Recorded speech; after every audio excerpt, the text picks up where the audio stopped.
Cinema താരം അഖിൽ എന്ന് പറയുന്ന ആ മനുഷ്യൻ്റെ ഭാര്യ ഒളിച്ചോടുന്ന ആ രംഗങ്ങളാണ് നമ്മളിപ്പോൾ ഇങ്ങനെ കണ്ടുകൊണ്ടിരിക്കുന്നത്. അതായത് ഒരു ബസ് ക്ലീനറുടെ കൂടെയാണ് ഒളിച്ചോടിയത് എന്നാണ് പറയുന്നത്.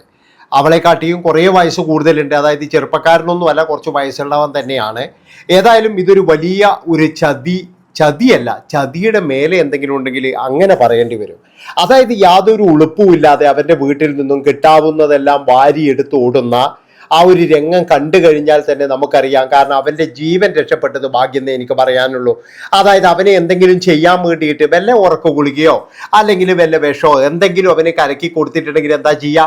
ഇതിപ്പോഴും രാത്രി 10:30 മണിയോട് കൂടിയിട്ടാണ് ഒളിച്ചോടുന്നത്. അതുവരെ എന്ന് പറഞ്ഞു കഴിഞ്ഞാൽ അയാളുടെ മുന്നിൽ എന്ന് പറഞ്ഞു കഴിഞ്ഞാൽ സ്നേഹ നിറകുടമായ ഭാര്യയായി അഭിനയിച്ചതിന് ശേഷം അയാളുടെ അയാളുടെ എല്ലാം ചൂണ്ടിയെടുത്തതിന് ശേഷം പിന്നീടാണ് കാമുകന്റെ കൂടെ ഒളിച്ചോടിയത് എന്നാണ് കേൾക്കുന്നത്. അതായത് ഒരു ചതി എന്നൊന്നും പറയാൻ പറ്റില്ല. ഞാൻ പറഞ്ഞല്ലോ, ചതി എന്ന് പറഞ്ഞു കഴിഞ്ഞാൽ കുറച്ചൊക്കെ മയമുണ്ട് എന്ന് എനിക്ക് തോന്നുന്നു. ഇത് ചതിയല്ല, ഇത് കൃത്യമായിട്ടെന്ന് പറഞ്ഞു കഴിഞ്ഞാൽ പ്ലാൻ ചെയ്തിട്ട് ഒരു മനുഷ്യനെ ഇല്ലാതാക്കുന്ന തരത്തിൽ അയാൾ ഒരു സിനിമാ താരമാണ്. അയാൾ സിനിമ കഴിഞ്ഞ് അത് സാമ്പത്തികപരമായിട്ട് വിജയിക്കാത്ത വിഷമവും കാര്യങ്ങളൊക്കെ ഉണ്ട്. അതുമാത്രവുമല്ല, അയാൾ ഒരു വലിയ ജോലിക്കാരനായിരുന്നു.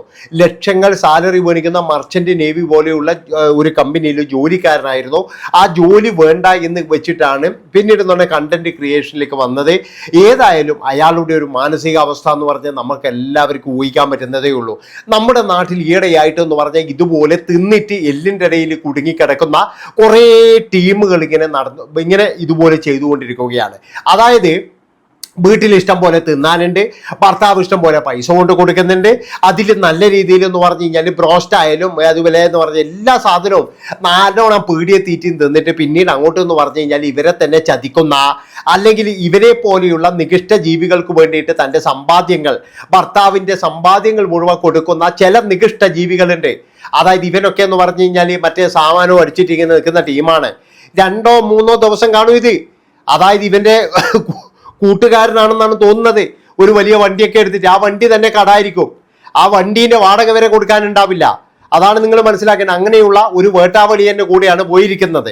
ഞാൻ പറഞ്ഞല്ലോ, ഇങ്ങനെ പോയവരൊക്കെ എന്ന് പറഞ്ഞു കഴിഞ്ഞാൽ പിന്നീട് കരഞ്ഞ് നിലവിളിച്ച് അവരുടെ ജീവിതമൊക്കെ എന്ന് പറഞ്ഞാൽ വളരെയധികം ദുഷ്കരമായ അവസ്ഥയിലേക്ക് ചിലപ്പോഴെന്ന് പറഞ്ഞാൽ ഈ ഭൂമിയിൽ നിന്ന് തന്നെ വിട്ടുപോകേണ്ടതായിട്ട് വരും. അത്രത്തോളം നാണം കെട്ട ജീവിതമായിരിക്കും എന്നുള്ളതിൽ യാതൊരു സംശയവുമില്ല. അതായത് ഈ ഒരു പാവം പയ്യനെ അവനെ വേണ്ടെങ്കിൽ നിങ്ങളൊരു കാര്യം ചെയ്യുക. നിങ്ങൾ വേണ്ടെങ്കിൽ എന്താണ് മാന്യമായിട്ട് പോയിട്ട് ഡിവോഴ്സ് ചെയ്യുക. അതിനുശേഷം എന്ന് പറഞ്ഞു കഴിഞ്ഞാൽ ഇതാ ഞാൻ പോവുകയാണ് എന്ന് പറഞ്ഞ് മാന്യതയോട് കൂടിയിട്ട് പോവുക.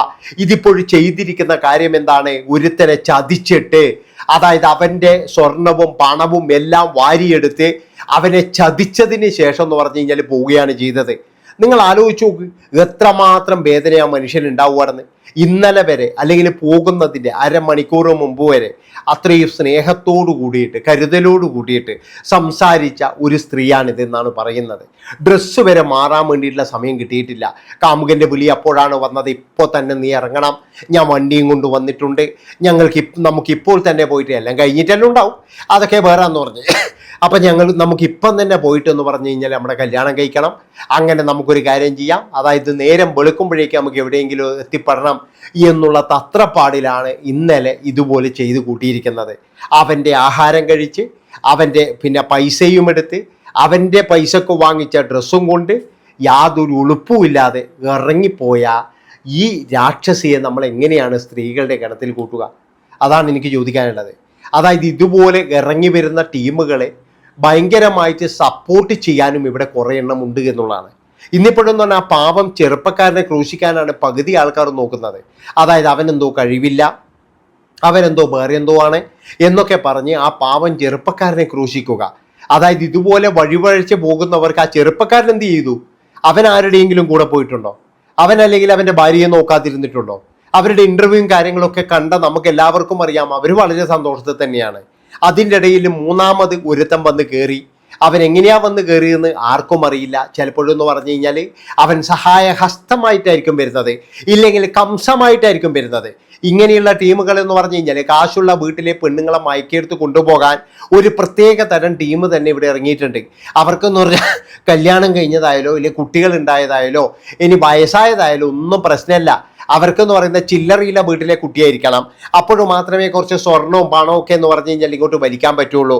അതിനു വേണ്ടിയിട്ടായിട്ടും ജീവിക്കുന്ന അല്ലെങ്കിൽ അങ്ങനെ ഒരു ഒരു ഒരു കൂട്ടം ഇവിടെ ഉണ്ട് എന്നാണ് എനിക്ക് പറയാനുള്ളത്. ഈ കൂട്ടങ്ങൾ നമ്മൾ പല സ്ഥലങ്ങളിലും കാണാൻ പറ്റും. ഇവരുടെ ലക്ഷ്യം എന്ന് പറഞ്ഞു കഴിഞ്ഞാൽ ചിലപ്പോൾ പ്രവാസി ഭാര്യമാരായിരിക്കാം, അല്ലെങ്കിൽ ചിലപ്പോൾ ഭർത്താവ് എവിടെ ദൂരെ എവിടെയെങ്കിലും ജോലി ചെയ്യുന്ന ഭാര്യയും മക്കളും മാത്രമുള്ള വീടുകളായിരിക്കാം. അങ്ങനെ അവരൊക്കെ എന്ന് പറഞ്ഞു കഴിഞ്ഞാൽ അവിടെ വട്ടം ചുറ്റി പറക്കുന്ന പരുന്തുകളെ പോലെ ഈ ടീമുകൾ അവിടെ ഉണ്ടാവും. അതായത് പരുന്തല്ല, കഴുകനെ പോലെയായിരുന്നു. അവരാണ് കുടുംബത്തിൽ കയറിയിട്ട് ഇതുപോലെയുള്ള നാരിത്തരം കളിച്ച് പിന്നീടെന്ന് പറഞ്ഞാൽ ആ കുടുംബത്തെ തന്നെ എന്ന് പറഞ്ഞു കഴിഞ്ഞാൽ ഒരു വല്ലാത്ത പിടിച്ച ഒരു അവസ്ഥയിലേക്ക് തള്ളിവിടുന്നത്. അതാണ് നിങ്ങൾ മനസ്സിലാക്കേണ്ടത്. ഏതായാലും അഖില് എന്ന് പറയുന്ന ആ പയ്യന് വളരെയധികം വലിയൊരു ജതി തന്നെയാണ്. കാരണം എന്താണെന്ന് വെച്ച് കഴിഞ്ഞാൽ ഇവർ പ്രേമിച്ച് കല്യാണം കഴിച്ചാന്ന് പറയുന്നത്, ആ പ്രേമിക്കുമ്പോൾ വരെ എന്ന് പറഞ്ഞാൽ ഇവൾക്ക് ചിലപ്പോഴൊന്നും ഇങ്ങനെ ഒരു തോന്നിച്ച് ഉണ്ടാവില്ലേ ചിലപ്പോഴെന്ന് പറഞ്ഞു കഴിഞ്ഞാൽ ഇവനോട് പ്രണയവും അവൻ്റെ അടുത്തുമായിരിക്കുമായിരുന്നു. അവൻ പറയാൻ പറ്റൂല. ഇതൊക്കെ ഒരു 5-6 മാസമായിട്ട് തുടങ്ങിയ പ്രക്രിയകളായിരിക്കും. ഒരു മനുഷ്യന്മാർ പോലും അറിയുന്നില്ലല്ലോ. പക്ഷെ കുറച്ചെങ്കിലും വിവരമോ അല്ലെങ്കിൽ വിദ്യാഭ്യാസമോ ഉണ്ടെങ്കിൽ ഇങ്ങനെ ചെയ്യുമെന്ന് എനിക്ക് തോന്നുന്നില്ല. ഇത് കൃത്യമായിട്ടെന്ന് പറഞ്ഞു കഴിഞ്ഞാൽ ആ ഒരു എന്താ പറയേണ്ടത്, ഈ ക്ലീനർ ഇവനെ പോലെയുള്ള ചിലപ്പോൾ ഇവന് വേറെ ഉണ്ടാവും. അതാണ് നിങ്ങൾ മനസ്സിലാക്കേണ്ടത്. ചിലപ്പോൾ നാളെ ഇവൻ വേറെ ആളെ കൂടിയും പോവും. അതാണ് ഏറ്റവും വലിയൊരു ദുരന്തത്തിലേക്ക് കലാശിക്കുക. ഇനിയിപ്പോഴെന്ന് പറഞ്ഞാൽ ഇവനും ചിലപ്പോഴെന്ന് പറഞ്ഞാൽ ബസ്സിൽ വേറെ ആൾക്കാരുമായിട്ട് ബന്ധമുണ്ടാവും. അവരൊക്കെ എന്ന് പറഞ്ഞു കഴിഞ്ഞാൽ ചിലപ്പോൾ അവരെയും കൂട്ടിയിട്ട് ഒരു 2 മാസം കഴിയുമ്പോൾ ഒളിച്ചോടും. അങ്ങനെ സ്ഥിരമായിട്ടെന്ന് പറയുന്നത് ഇവൻ ഇതൊരു കൃഷിയായിരിക്കാം. പക്ഷെ ഇതൊന്നും ചിലപ്പോൾ പറഞ്ഞാൽ ആ യുവതി അറിയുന്നുണ്ടാവില്ല. പിന്നെ അവനും അറിയുന്നുണ്ടാവില്ലല്ലോ, അവനറിയില്ലല്ലോ. ആ ഒരു പാവം അഖില് എന്ന് പറയുന്ന ചെറുപ്പക്കാരൻ തൻ്റെ ഭാര്യ ഇങ്ങനെ ഒളിച്ചോടുന്ന അയാൾക്കും അറിയില്ലല്ലോ. ഏതായാലും ഇന്ന് CCTVയും കാര്യങ്ങളും വിഷ്വൽസും എല്ലാം പുറത്തു വന്നപ്പോൾ ഏതായാലും എല്ലാവരും ഞെട്ടിയിട്ടുണ്ടായിരുന്നു. ഇമാതിരി തോന്നിയവാസം കളിക്കുന്ന, ഇമാതിരി തൊട്ടിത്തരം ചെയ്യുന്ന ചില സ്ത്രീകൾക്കുള്ളൊരു പാഠം തന്നെയാണ് ഇതാർന്ന്. നിങ്ങൾക്ക് വേണ്ടെങ്കിൽ ഒഴിവാക്കിപ്പോ, അതാണ് വേണ്ടതാർന്ന്. വേണ്ടെങ്കിൽ എനിക്ക് വേണ്ട എന്ന് പറഞ്ഞ് മോത്ത് നോക്കിയില്ലെങ്കിൽ എന്ന് പറഞ്ഞാൽ അതിൻ്റെ കേസും കാര്യങ്ങളും ഇതൊക്കെ കൊടുത്ത് എന്ന് പറഞ്ഞാൽ നിയമപരമായിട്ട് ഡിവോഴ്സ് ചെയ്തിട്ട് പോകും. അതിനൊരു അന്തസ്സുണ്ട്. പക്ഷെ ഇമാതിരി ചതി ചെയ്യാൻ പാടില്ല. അതായത് കൂടെ കിടന്നുകൊണ്ടിരിക്കുമ്പോൾ ഒരു മിനിറ്റ് കൊണ്ട് എന്ന് പറഞ്ഞു കഴിഞ്ഞാൽ ഭാര്യയെ കാണാതാവുക, ആ ഭാര്യയെ പിന്നീട് ഒളിച്ചോടിയതായിട്ട് വിഷ്വൽ കാണുക. ഇതൊക്കെ ഒരാളുടെ ഒരു മാനസിക അവസ്ഥകളൊന്നും ആലോചിച്ച് ശത്രുക്കളോട് പോലും ഇങ്ങനെ ചെയ്യാൻ പാടില്ല എന്ന് എനിക്ക് പറയാനുള്ളത്. ഒന്നുമില്ലെങ്കിൽ അയാളുടെ ആഹാരം ഒരു 5-6 മാസം കഴിച്ചതല്ലേ, ആ ഒരു നന്ദിയെങ്കിലും വേണമായിരുന്നു. അതാണ് എനിക്ക് പറയുന്നത്. കുറച്ച് നന്ദി ഉണ്ടെങ്കിൽ വേറെയൊന്നും വേണ്ട, കുറച്ച് നന്ദി മാത്രം മതിയായിരുന്നു. വേറെ ഏതെങ്കിലും പട്ടിക്കക്കാറ്റാ നിങ്ങൾ വാലാട്ടുകയും ചെയ്യുമായിരുന്നു. അത് 2 കൊരയങ്ങും കൊരച്ചേനെ പോകുമ്പോഴാണ്. ഇത് അതുപോലും ഇല്ലാതെ എന്തൊരു ഓട്ടാന്ന്, എന്താ കണ്ടില്ലേ, ആ ഒരു ഇത് കണ്ടില്ലേ, അവൻ അവിടെ കുത്തിയിരിക്കുന്നതും അവൻ കാണുന്നതും അപ്പോഴേക്ക് വണ്ടി വരുന്നതും എന്തൊരു ഓട്ടാണ്. ഓ ഭയങ്കര അന്തസ്സല്ലേ. അന്തസ് എന്ന് പറഞ്ഞു കഴിഞ്ഞാൽ എമ്മാതിരി അന്തസ്സാ മക്കളെ. നമ്മൾ ഞെട്ടിപ്പോകുന്ന കാര്യത്തിലുള്ള അന്തസ്സല്ലേ, ഭയങ്കര സംഭവം തന്നെയാണെന്ന്. എൻ്റെ പൊന്നനിയ, ഒരു കാര്യം ഞാൻ നിങ്ങളോട് പറയാം. അതായത് നിങ്ങൾ രക്ഷപ്പെട്ടു എന്ന് കരുതിയാൽ മതി. അതിനെയൊന്നും അതിൻ്റെ പരിസരത്ത് അടുപ്പിക്കരുത്.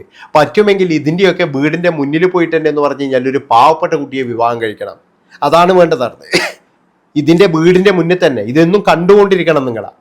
പണ്ടേതൊരു സിനിമയിൽ ഒരുത്തൻ പ്രതികാരം ചെയ്ത പോലെ, അതായത് തേച്ചിട്ട് പോയ പെണ്ണിൻ്റെ വീട്ടിൻ്റെ മുന്നിൽ തന്നെ എന്ന് പറഞ്ഞു കഴിഞ്ഞാൽ വീടെടുത്ത് താമസിക്കൽ തുടങ്ങി. അതേപോലെ അങ്ങനെ ചെയ്യണമായിരുന്നു. എന്നാലും മാത്രമേ ഇങ്ങനെയുള്ള ടീമുകൾ പഠിക്കത്തുള്ളൂ. നന്ദി, നമസ്കാരം.